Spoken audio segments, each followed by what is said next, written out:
It wants to have something else to do when that's going on, like look at colors and flowers and stuff.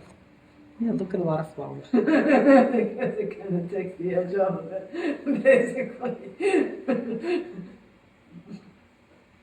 Yeah, you're supposed to take the edge off your suffering. Yeah, right. That's why you were given a rational mind to make those types of decisions, favor bliss and avoid suffering.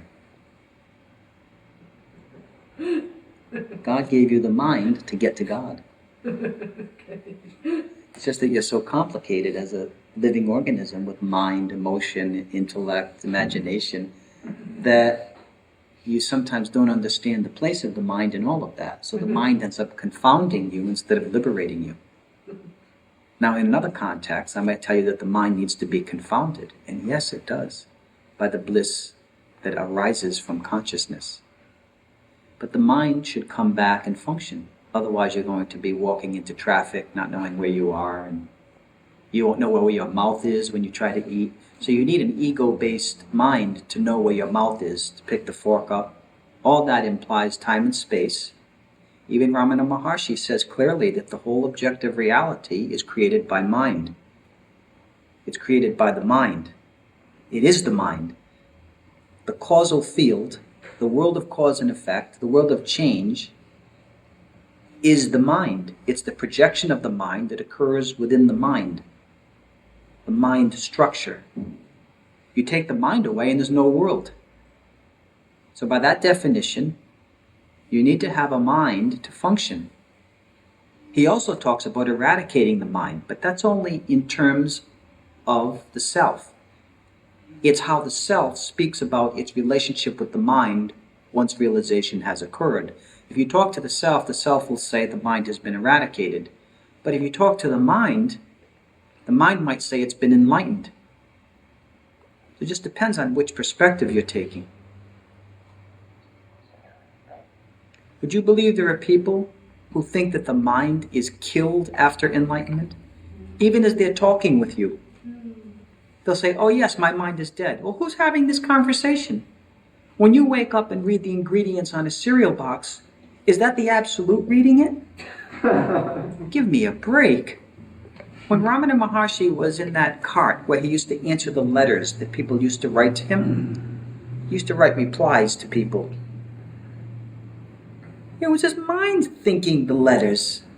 Why is everyone so reticent to admit that there's a mind after enlightenment? Are these purists? Are these anti-sin types? You get this kind of strange Victorian element even in the Eastern teachings. It could be that they've been polluted by Judeo-Christian Islamic influence. This idea of sin has become such a dominant motif, such a theme in Western and Eastern spirituality because of the missionaries going to the East, that they have poisoned the ground well of these really non-dual teachings, where there's really no such thing as evil in these Eastern teachings. And yet, Christianity got its slimy fingers inside these pure systems that understood that what the human being calls evil is just a kind of activity in creation itself.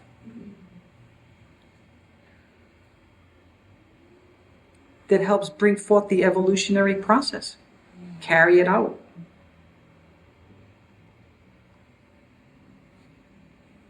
We have a lot of deep archetypal memories and with lots of garbage down there. You've got to shine the light way down. So don't be surprised if you begin to feel a little upset and disturbed when that light of pure understanding starts to illuminate all the things that you rely on for crutches, because you still haven't found out who you really are in the context of the universe and the consciousness of the universe. You'll start to feel a whole lot better once you understand that the mind is a good organ to use to understand, but very bad to be totally dependent on in terms of the creation of your universe of meaning. The mind is a good, obedient tool, but very bad when it gets the upper hand.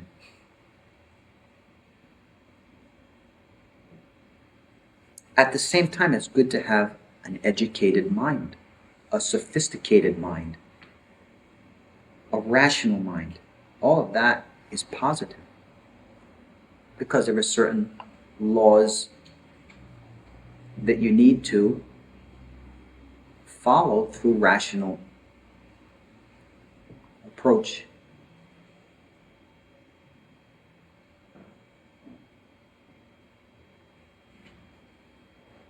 But you also got to get the visions. You've got to get the visionary, ecstatic hunger fulfilled. Otherwise, you're going to be just a machine.